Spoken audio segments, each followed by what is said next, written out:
Thank you, thank you. Robert, you leave us. Why won't you leave him, my friend? Thank you, thank you. Oh, good to see you, my friend. Well, good evening, ladies and gentlemen. Good evening. And there are thousands of you here tonight. David Davis supports Lucy Langley. Good to see you, sir. Good to see you. Thank you for coming. Thank you.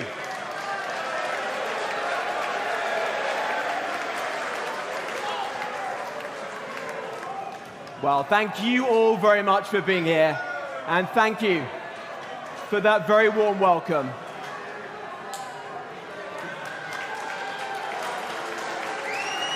Let me say this, there is no other party that could produce an event like this at a few days' notice. And do you know why? Because there is no other party like this right now.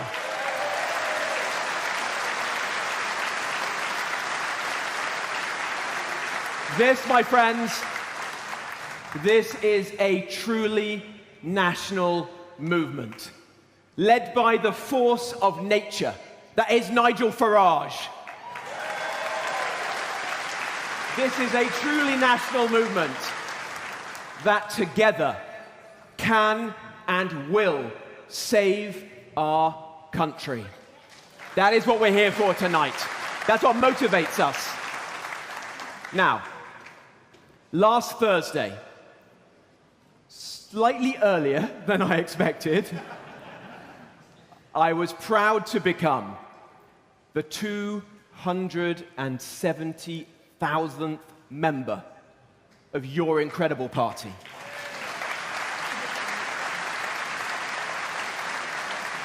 And you wait a long time for a defection, and then two come along all at once. And so I'm not even the newest Reform MP as I stand here tonight. And look, it may have happened a couple of days earlier than it would otherwise have done. But it was the right decision. It was the right decision. Kemi may have thought that she bounced me into it. She was wrong.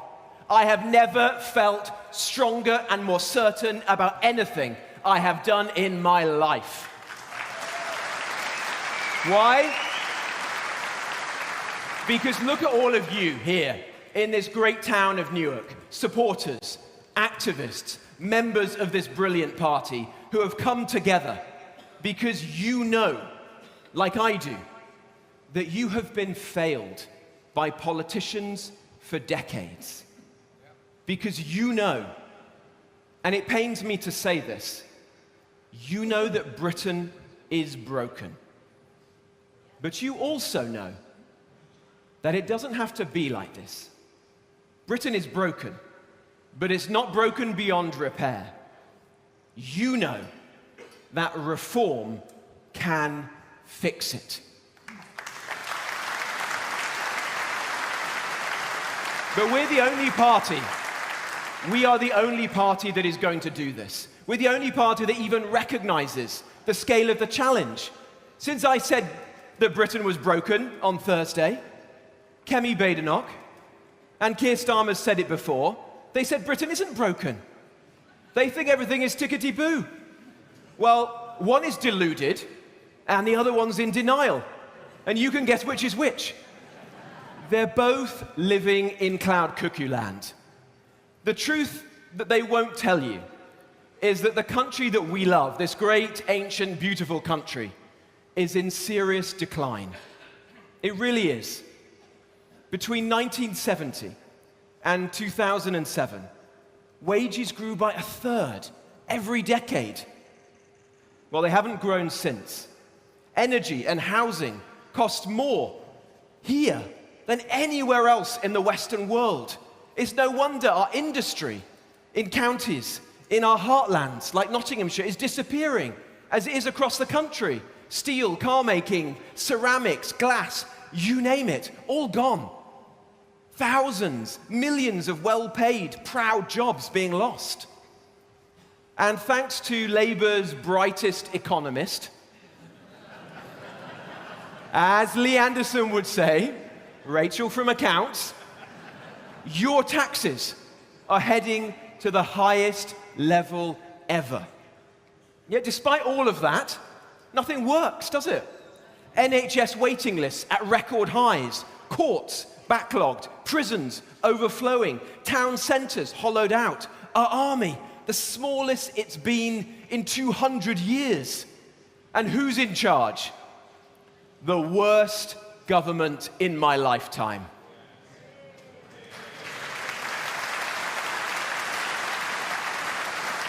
Keir Starmer, Labour, giving away our territory and paying for the privilege, locking people up for mean tweets, prosecuting our veterans while giving payouts to terrorists. Can you believe that? Men who fought for this country during the period of the Troubles in the 70s and the 80s, spending the last days of their lives fearful of being hauled through the courts. How shameful is that? Exactly.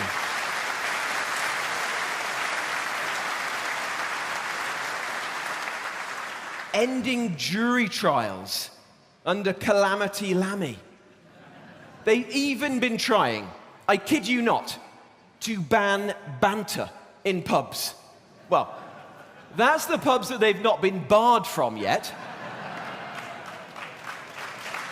That would not happen under Nigel, that's for sure. But here's the serious point. Labour are running Britain as if they hate it.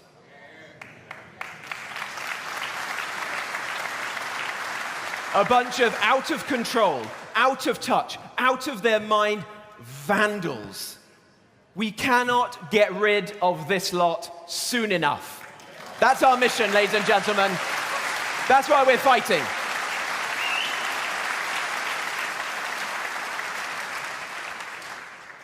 But whilst undoubtedly the last 18 months or so under Labour have made all our problems worse, worse than I think any of us could even have imagined back at the general election, they didn't start them. The Conservative Party, with Labour, broke Britain.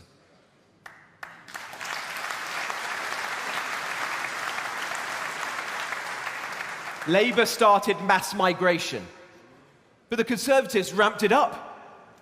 They did. Tony Blair put the human rights of terrorists and illegal migrants before our security. But so did the Conservative Party. I will never forget attending a meeting of the cabinet, all of the most senior people you can imagine, in Downing Street on a wintry night, where a plan was created to stop the boats. Everyone signed off on it. They knew it was a con. I was forced to resign, and I rebelled against my own party to fight for something that would actually work.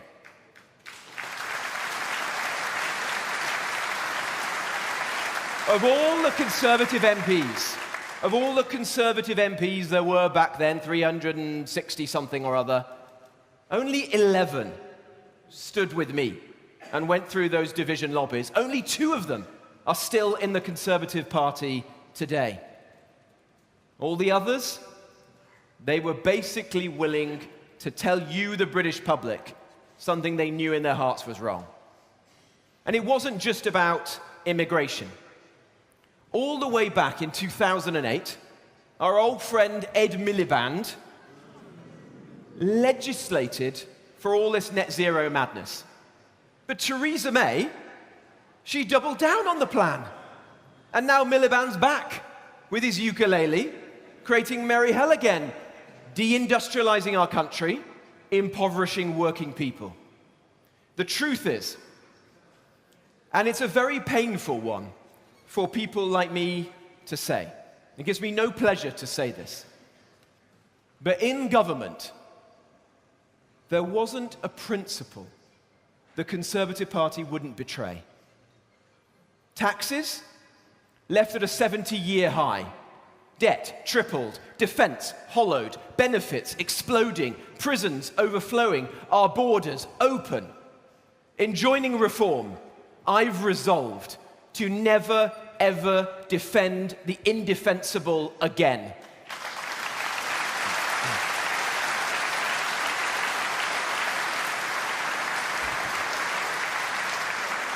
The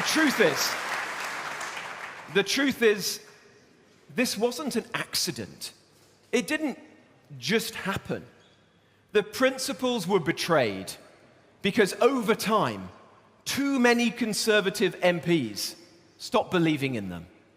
Now, many of them are nice, decent people. But let's be honest with ourselves. At least a third of them would feel more at home in the Lib Dems.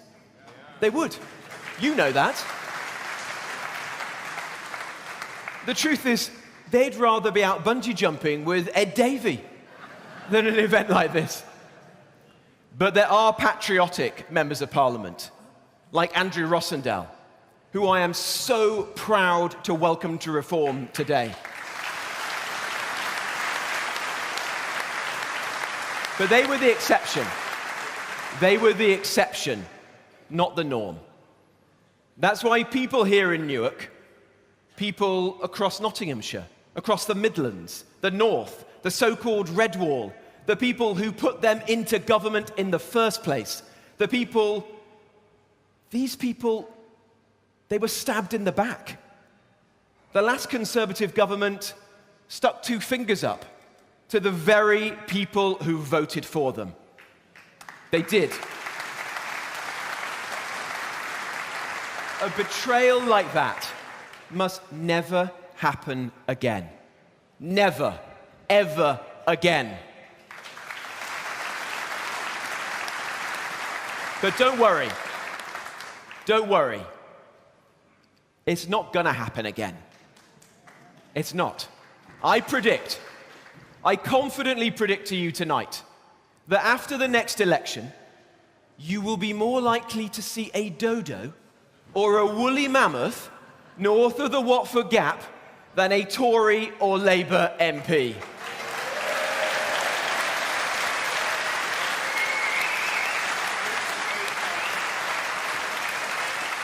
Now, I didn't just leave the Conservatives because they can't fix Britain, and they can't. Take my word for it. I left them because reform can, because reform will fix Britain.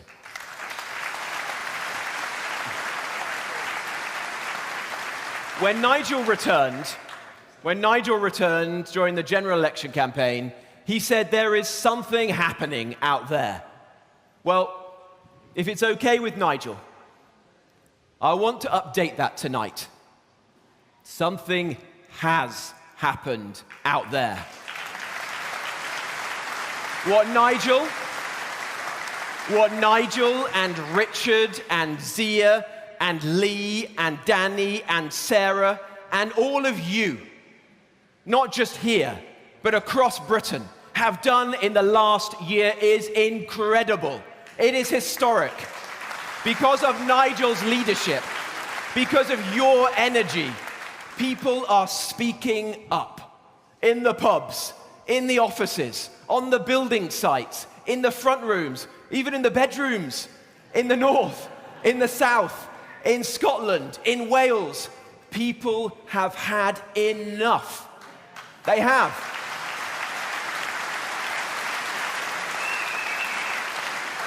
A quiet revolution is underway. People want their country back. And boy, are they going to get it.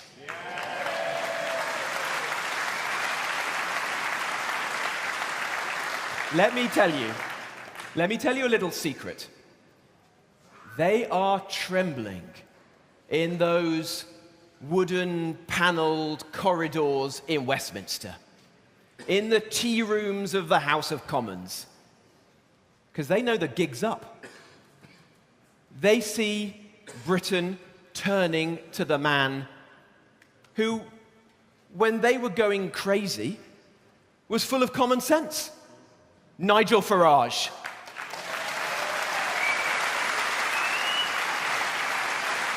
When the boat started crossing the channel, who was there saying it was outrageous?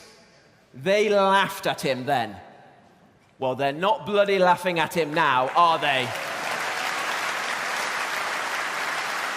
And they're not going to be laughing at you either after the next general election, when that man is the next Prime Minister of this country. Nigel Farage has stood for the change we need for over a decade. I was a teenager when he first started saying that mass migration under Tony Blair is a disaster waiting to happen. He's been right. He's been consistent. He's known what the British people want for years. You know it. We know it. He will deliver it. So if you want to stop the boats, vote reform. End mass migration, vote reform. Have energy bills you can actually afford, vote reform. If you want to have police on the streets not looking at your tweets, vote reform. If you want an NHS that actually works, vote reform. If you want lower taxes, vote reform. And a government that unites our country, not divides it, respects our history, not trashes it, vote reform.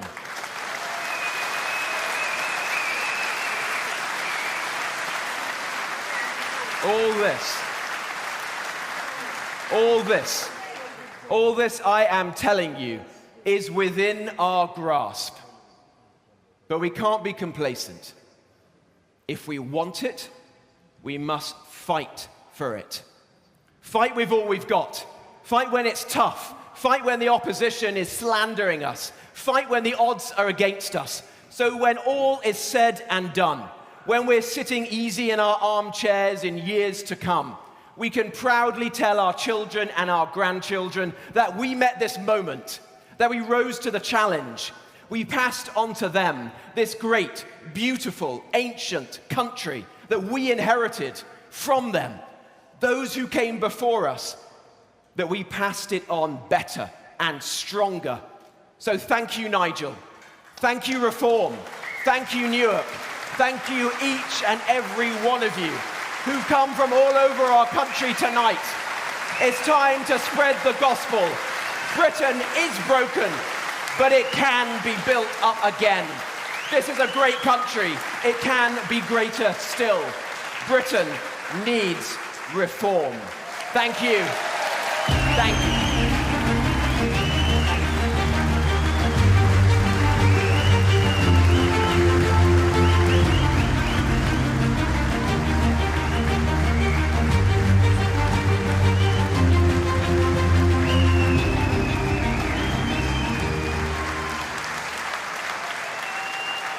Fantastic. Thank you so much, Rob. Wasn't he great?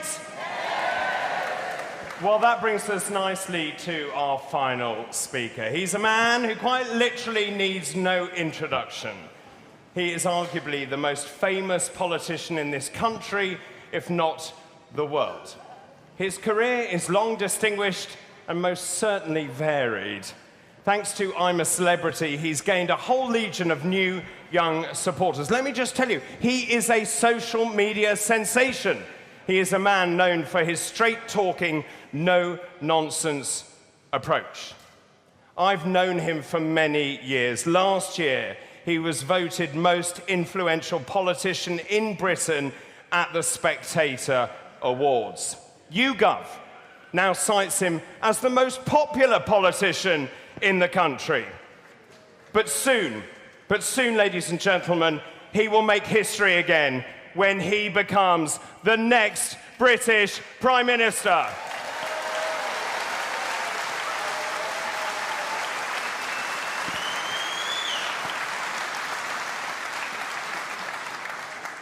Before we meet him, let's see him in action. We are all ships rising on a turquoise tide, headed towards winning the next general election. This government is deep in crisis. They are not fit to govern. The Conservative Party are riven. There is a new, strong, unified party, the party that stands up for decent, working people, and we are the party on the rise. The energy has been unbelievable. The enthusiasm has been extraordinary. You are the people's army. Reform is now in government. And the big shout-out message, and it's very, very clear, is if you vote reform, you get reform. And when it comes to country, of what a nation is, this is where I do personally want to confront the Prime Minister head on. No one cares more about the state of this country than I do. There is nobody more determined than me. But I tell you what, folks, that was just the beginning. Thank you very much indeed. Please welcome to the stage the leader of Reform UK, Nigel Farage.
Good evening, Newark! Good evening, Nottinghamshire! And a big reform welcome to Robert Jenrick!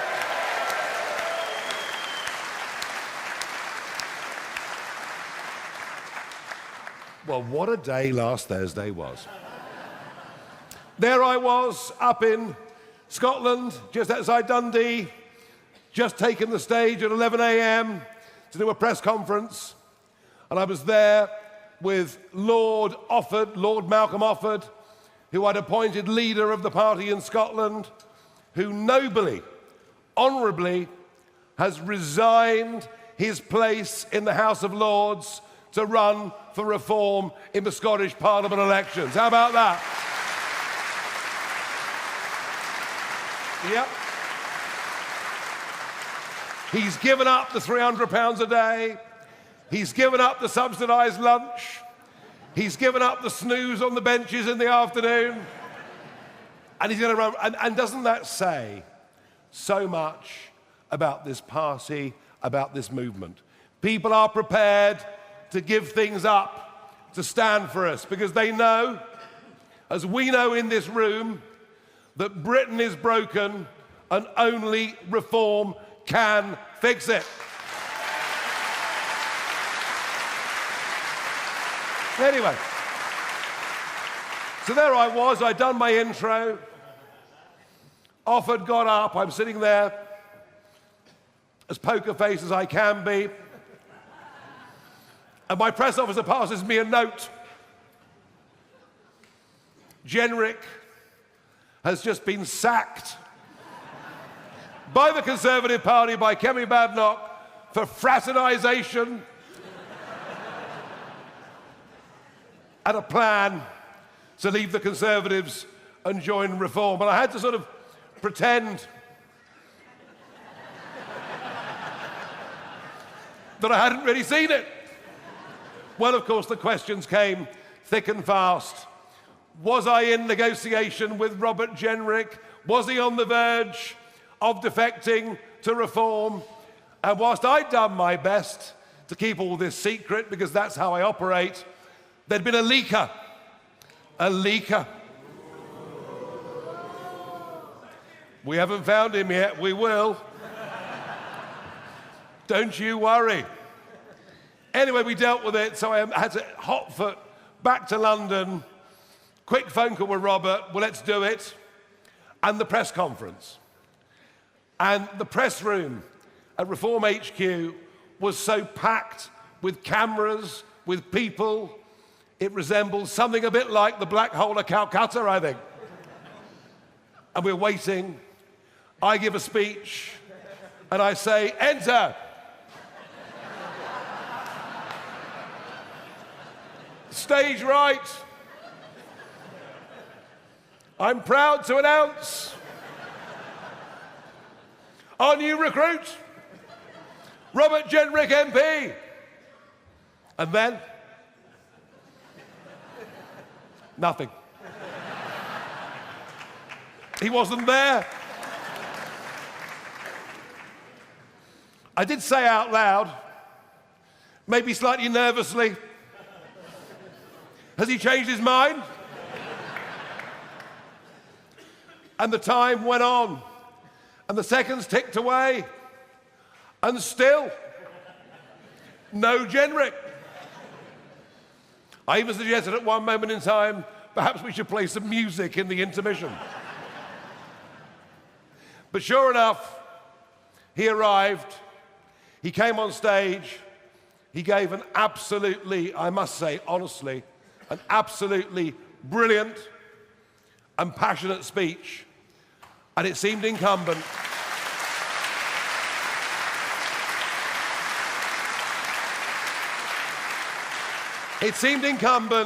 that the first thing we did in public was that I should come here, Robert, to your constituency, to meet your people, to stand with you. And I've got to tell you, in 48 hours, to fill this room with all of you here from Newark and the East Midlands, with a sense of energy and optimism and the vibe that I can feel in this room, I tell you what, Reform has done the right thing at accepting Robert Jenrick as a member.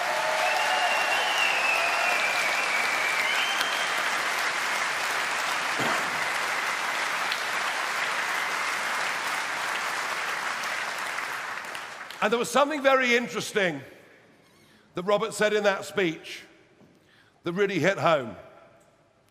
He talked about a shadow cabinet meeting at which they discussed, is Britain broken?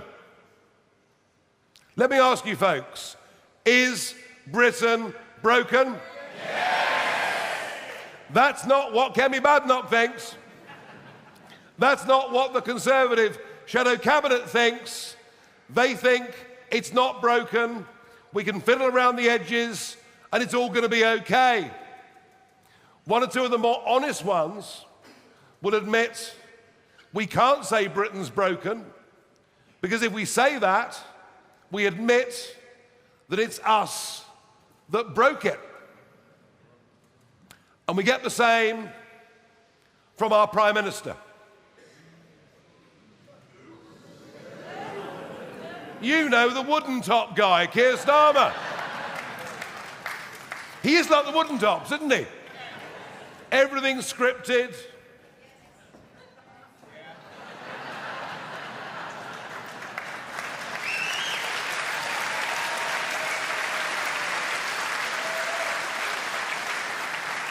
Incapable.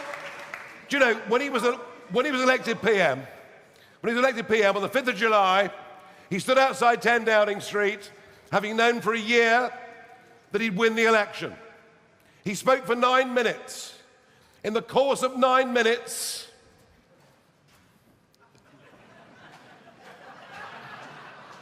our wooden top PM looked down at his notes 158 times. We're led by someone who believes in nothing. We're led by someone who is not patriotic. We're led by someone who cares more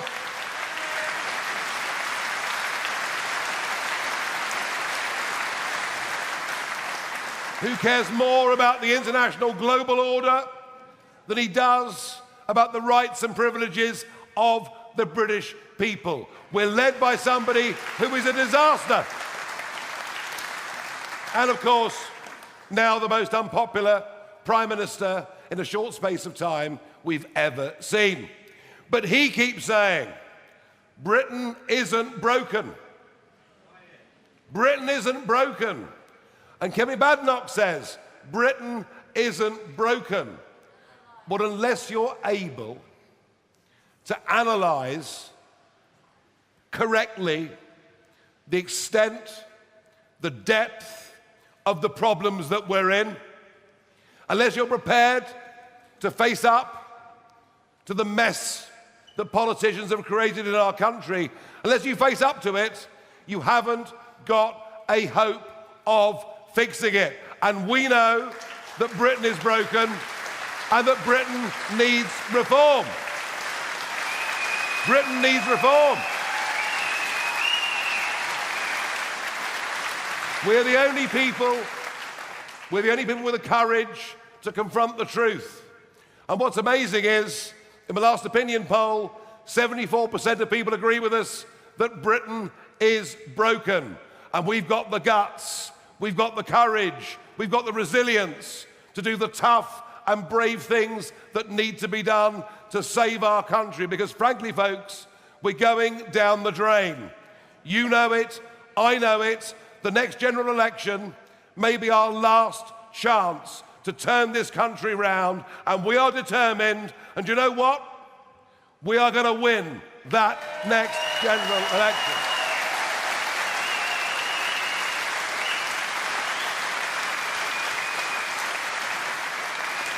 Now there are some of the newspapers said, isn't it terrible? Jenrick's joined Reform. There's a split on the centre-right of British politics. Oh, no, there isn't. I didn't hear, oh, yes, there is. Because actually what happened last Thursday was the standard bearer of the centre-right, the only standard bearer in the Conservative Party of the centre-right, the only significant Conservative political figure in Britain who's got energy, enthusiasm, who works hard, who believes in what he says and what he's doing. That last person joined Reform on Thursday, and on Thursday what you see was the centre-right of British politics now coming together as one under the banner of Reform.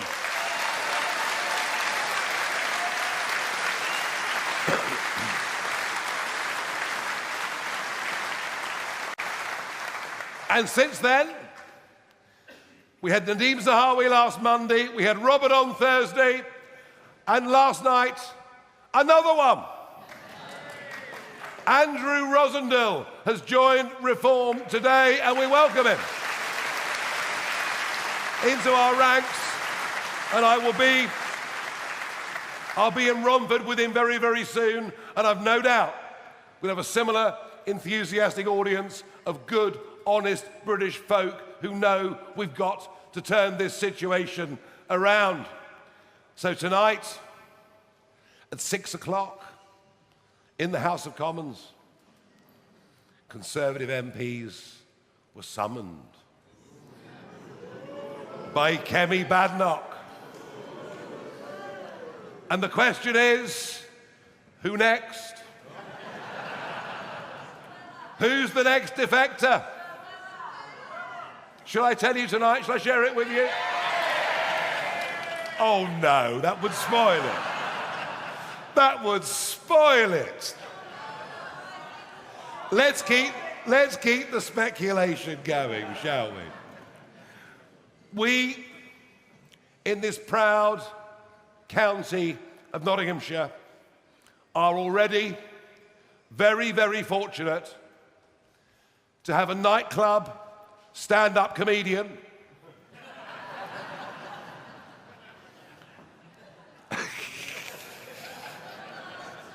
who moonlights as a Member of Parliament. We love Lee Anderson. We love Lee Anderson. He's terrific. He brings humour, he brings humanity, he brings passion to all that it does. You heard from Mick Barton earlier. And of course, the way we won this county on May the 1st was nothing short of spectacular. And thank you to all of you for backing us on that day.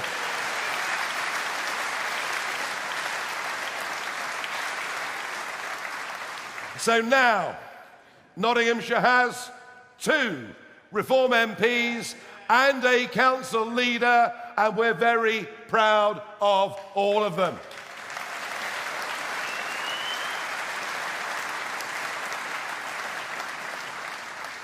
Now, we face a very major struggle, a big battle.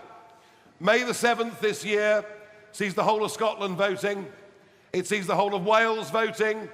It sees all 32 London boroughs voting, and thousands of council seats, many in the West Midlands and other parts of the country.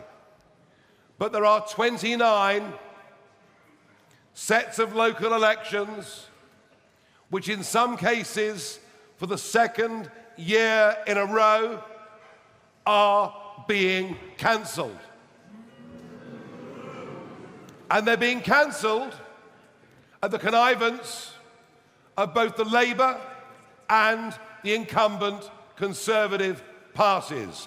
Only a banana republic cancels elections, and we're going to fight them all the way on this. All the way.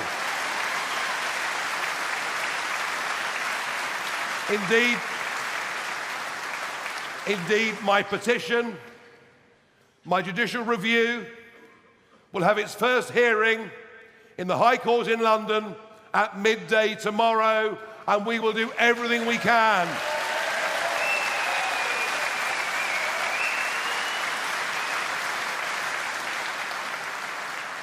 and we will fight for the values that we believe in. We will fight for family. We will fight for community. We will fight for country. And we're the only people that can bring back control of our borders. We're the only people that can stand up on the side of alarm clock Britain. We're on the side of people who get up in the morning, go to work, pay their taxes, obey the law, and nobody else is.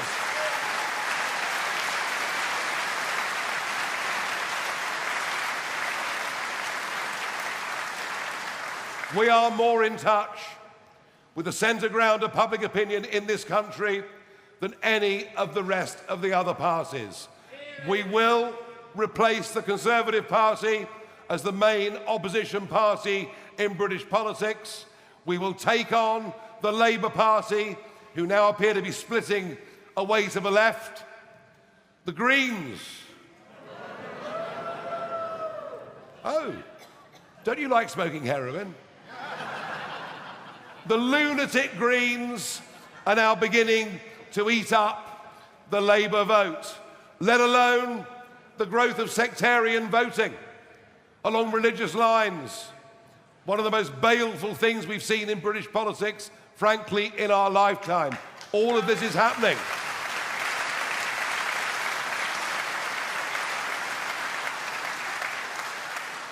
So we are the voice of the silent majority. But we need the silent majority to become less silent. We need the silent majority to sign up, to register to vote. We need to get people who may never have voted in their lives onto those registers, out with us to help change the course of this country. And I'm also very pleased to see the number of 16 to 24-year-olds. I know, because they follow my TikTok account. Well, they follow my TikTok. I think they might have seen me in the jungle, eating and drinking a few things I'd rather forget about.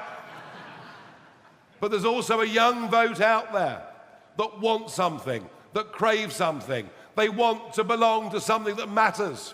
We've got to get them registered to vote as well. But there's only a limit. There's a limit to what our MPs, and by the way, there's now 7 of us.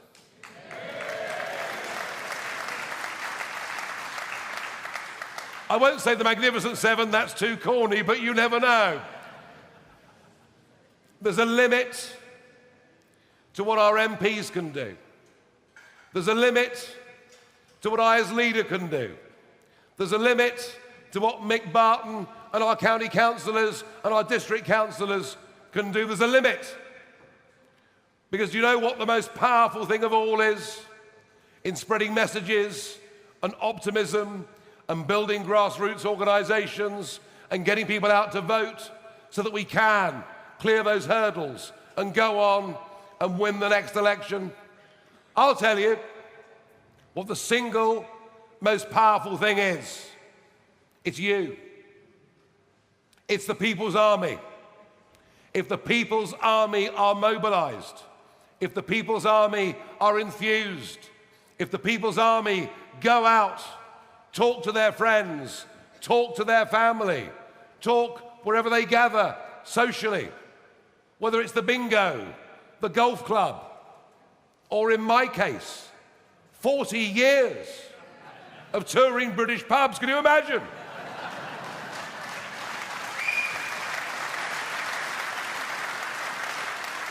But you are the people we need. You are the people that will make the difference. You are the people that will make the difference between us doing well and winning in that next general election. So let me conclude by asking, are you,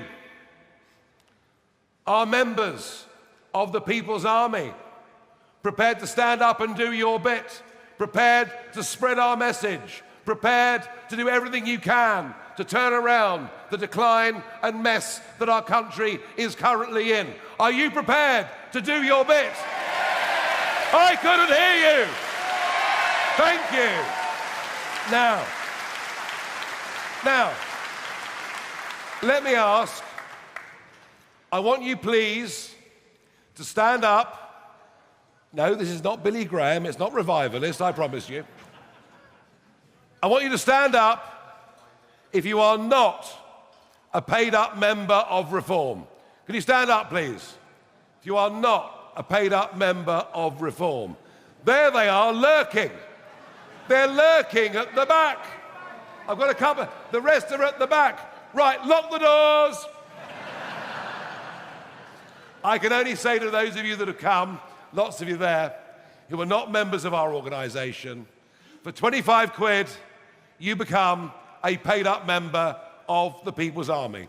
For 25 quid, you become a shareholder, not just in us as a party and a political organisation, you become a shareholder in the future of the organisation that is going to bring about radical change and put this country back on the right track. Part of an organisation that actually respects and loves what our predecessors did to give us the liberties and freedoms that we've enjoyed in our lives. Part of an organisation that is utterly determined to pass on those liberties and freedoms to our children, our grandchildren, and generations yet unborn. So please, come, join us, help us. To the rest of you, thank you so much for turning up in such amazing numbers at short notice. And I want to ask, can I ask the other speakers to come back on stage?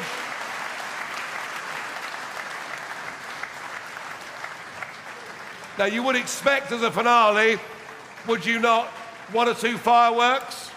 So I think we'll manage that. Very, very good. Lee, very, very good. Nick, very, very good. Lee, come close.